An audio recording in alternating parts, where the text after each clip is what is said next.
안녕하십니까, 본자뉴스입니다. 그간에 있었던 허경영 후보님의 소식을 알아보는 본자뉴스 시작합니다. 첫 번째 뉴스입니다. 정의당 심상정 대선 후보가 12일 돌연 모든 일정을 중단했습니다. 대선을 불과 2달 앞둔 시점에서 선거운동 중단을 선언한 것으로 일각에서는 사퇴설이 불거지고 있습니다. 한편에선 갑작스러운 일정 중단에 대해 지지율 쇼크 때문이 아니냐는 해석도 나오고 있습니다. 예비후보 등록부터 계속된 여론조사에서 심 후보의 지지율이 허경영 후보를 넘기지 못하며 저조한 지지율을 기록하였고, 이것이 돌연 일정을 중단한 원인이 아니냐는 분석입니다. 이에 대해 허경영 후보는 페이스북을 통해 심 후보에게 낙심하지 말라, 자신이 당선되면 부통령으로 장관 임명권을 드리겠다며 심 후보를 위로하였습니다. 허 후보의 이와 같은 발언은 YTN, MBN, TV조선 등 언론에 의해 방송 보도되었으며 포털 사이트 다음에서는 메인 뉴스로 기록되었습니다. 심 후보를 향한 허경영 후보님의 육성 메시지를 들어보겠습니다. 내가 이야기했잖아요. 심상정 후보는 내가 나중에 대통령이 되면 후보들은 부통령, 명예 부통령 한다고 그랬지. 예. 그 법은 얼마든지 명예 부통령으로 추대할 수 있는 것은 대통령 재량이지. 그래서 명예 부통령으로 임명하니까 너무 괴로워하지 마세요. 내가 미안하잖아요. 내가 괜히 지지율이 올라가지고. 다음 소식입니다. 최근 허경영 후보는 복지TV에서 주최한 복지대담 대통령 후보에게 듣는다에 출연해 대통령 후보로서 자신의 정책과 정치적 신념을 국민들에게 전하는 시간을 가졌습니다. 인터뷰는 50분 정도 진행되었고, 해당 영상을 본 많은 시청자들은 허경영 후보의 진가를 알 수 있는 인터뷰라며 뜨겁게 반응했습니다. 본 영상은 이틀 만에 15만 조회수를 넘어서며 높은 조회수를 기록하고 있습니다. 복지TV와의 인터뷰를 통해 허경영 후보는 부당한 방역 패스의 시행으로 자영업자들의 생존권과 국민의 자유가 억압받는다면서 자신은 방역 패스를 철폐할 것과 잘못 운영되고 있는 국가 예산을 국민들에게 돌려줄 것이라며 대선을 향한 자신의 포부를 밝혔습니다. 3대 원칙이 자본주의, 계약 자유의 원칙. 내가 세금 내니까 내 스스로 그 고객들과 계약해서 언제 오세요, 손님 10명 언제 오세요 이렇게 받을 수 있어야 돼. 계약 자유의 원칙을 누르는 거예요. 과실 책임의 원칙. 거기서 만약에 환자가 오면 그 업소가 문 닫아요. 자기가 책임지면 되는 거야. 그런데 왜 업소를 몇 시까지 해라, 하지 마라, 이거 왜 합니까? 이거 정부가 당장 시정해야 됩니다. 자본주의가 왜 존재하냐? 계약 자유가 있어요. 그 다음 또 뭐가 있습니까? 과실 책임. 내가 내 업소에서 코로나 환자가 오면 내가 문 닫는다. 그거 있을 수 있어요. 근데 코로나 환자도 안 나오는 데서 왜 문을 닫으라고 그럽니까? 왜 시간을 제한합니까? 이 과실 책임의 원칙은 개인에게 있는 거예요. 이게 왜 국가가 이래저래 합니까? 아니, 자기 가게는 자기가 권리금 주고 3억씩 주고 몇 억씩 주고 월세 내면서 자기가 가지고 있는 소유권 절대 원칙이야. 그 소유권을 행사하는 데 있어서 문을 닫아라 말아라, 이건 소유권에 도전하는 겁니다. 이렇게 쭉 말씀하시는 가운데 자신감이 있는데, 예. 그 자신감 속에는 재정적으로 풍부한 어떤 후원이 있지 않나, 그런 생각을 해요. 저는 남의 후원으로 정치를 해본 적이 없습니다. 자신의 제가 벌어가지고 제가 세금 내고 대통령 3번 나가죠. 그래서 나는 어떻게든 국민이 좀 돈 걱정 안 하고 좀 살게 해주고 싶고, 공부 못하는 사람들이 좀 마음 놓고 결혼할 수 있는 사회를 만들어주고 싶은 거예요. 이건 잘난 사람들, 서울대 나오고 뭐 연대 고대 나온 사람들 판이야. 그 외에 애들은 취업이 안 돼. 뭐 그냥 맨날 직장 가면 뭐 한 몇 달 만에 쫓겨나고 뭐 이런 그 불안한 실력이 좀 부족한 이런 청년들이 가정을 가지고 난 행복하게 사는 걸 한번 봤으면 좋겠어요. 내가 머리가 나빠서 밥을 못 먹어서 이런 게 아닙니다.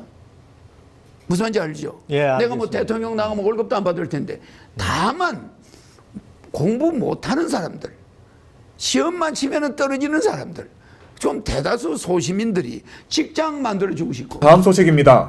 허경영 후보는 14일 글로벌 뉴스통신 주최 신년 인사회에 참석하였습니다. 허 후보는 이날 프레스센터에 참석해 기자들과의 신년 인사회를 가졌으며, 많은 기자진들과 지지자들이 한데 모여서 허경영 후보의 신년 인사회를 함께하였습니다.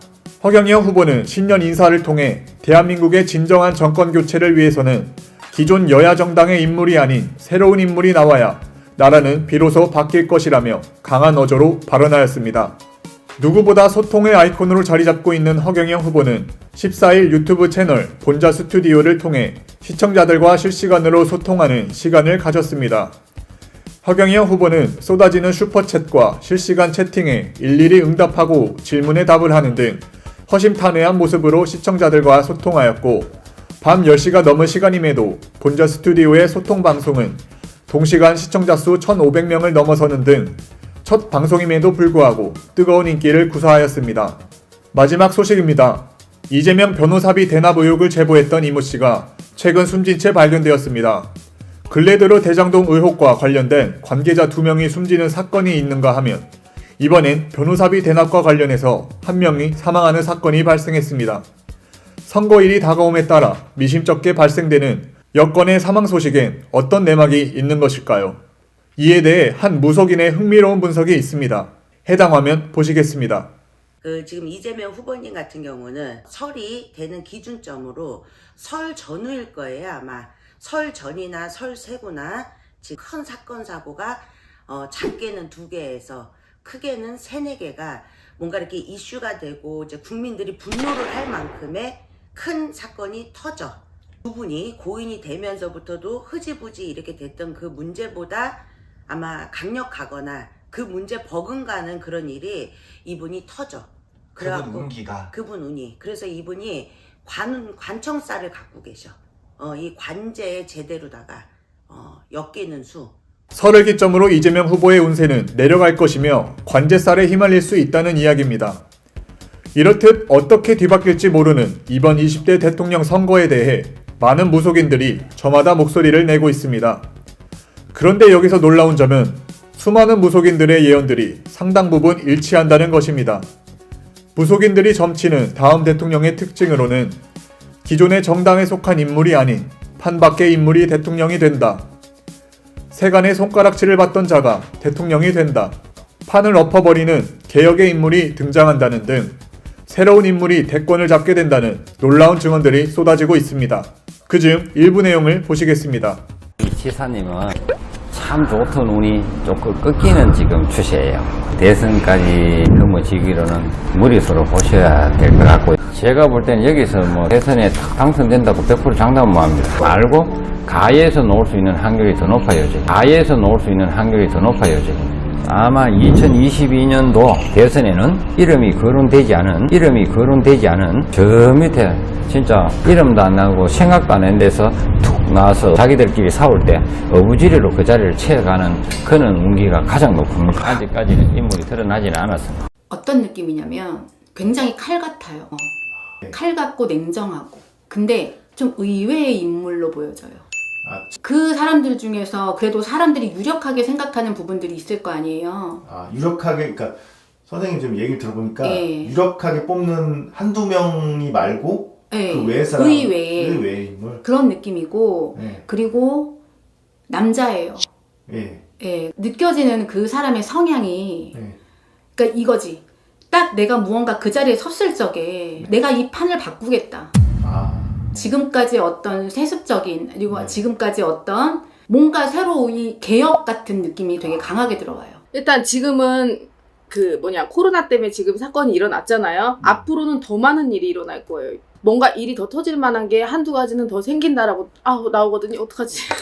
이렇게 국회의원들끼리도 많은 변화가 확 일어날 거예요. 저는 그렇게 느껴져요. 저는 지금 딱 당장 나오는 게, 지금 우리가 생각했던 국회의원이 어떤 이런 분이 될 거다라고 막 나오잖아요. 근데 저는 오히려 정반대로 갈 수도 있다라고 생각이 들어요. 그러니까 구설도 많고 정말 말이 많으셨던 분, 그리고 상처가 되게 많으신 분. 저는 그렇게 보여. 그러니까 뭐라 그래야 되지? 속에서 안타깝다 이런 생각이 들거든요. 저는 그분은 우리 나라를 위해서 정말 성심성의껏 해주고 말을 풀어주고 도와주려고 하는 이런 사람이 있는, 이런 분인데, 주변 사람들이 공격을 하는 거죠. 끌어내리려고. 아마 지금도 그러고 있을 수도 있어요. 죄송해요. 그 사람이 다시 올라왔을 때는 주변의 국회의원들, 그분들이 조금 많이 공격을 할 것 같아요. 그럴 때 우리 국민들이 많은 지지를 보내주시면은 그분이 거기에 힘을 받아서 뭔가 높은 자리에 올라갔을 때는 그래도 우리나라가 많이 좋은 쪽으로 변화가 일어날 수 있지 않을까 생각이 들어요. 네, 알겠습니다. 네, 판밖의 인물이 대권을 거머쥔다는 다음 대통령에 대한 무속인들의 일관된 전망들 잘 보았습니다. 그렇습니다. 현재 대한민국 대다수 국민들이 바라는 것은 민주당 정권의 임기가 끝나고 정권 교체가 이뤄지는 것입니다. 하지만 지금처럼 민주당의 국회의원이 180석을 차지하고 있는 상황에서 국민의힘 윤석열 후보가 대통령이 된들 진정한 정권 교체가 이뤄진다고 볼 수 있을까요? 특정 후보의 고발 사주 의혹과 땅 개발 특혜 의혹, 또한 부정선거에 대한 의혹들은 여전히 꼬리에 꼬리를 물고 계속될 것이며 국가엔 혼란만 더 가중될 것입니다. 또한 윤석열 후보는 여러분들의 기대처럼 진정한 우파 인물이라고 과연 볼 수 있을까요? 지금도 서로가 서로를 물어뜯기 바쁜 상황에서 여야의 특정 인물이 대통령이 된다고 한들 대한민국의 망국적인 출산 문제와 빈부격차의 문제, 이념 싸움과 논쟁은 끝없이 계속될 것이며 그만큼 우리 국민들은 민생고에 시달리며 좌절하고 방황하게 될 것입니다. 이제는 끝없이 계속되는 이념 싸움에서 벗어나 우리 국민들의 의식주 문제와 결혼, 출산 문제를 보다 더 직접적이고 확실하게 해결해 줄 수 있는 허경영 후보야말로 진정한 정치 교체를 불러올 수 있는 대한민국 국민들의 희망입니다. 오늘 소식은 여기까지입니다. 시청해 주셔서 감사합니다.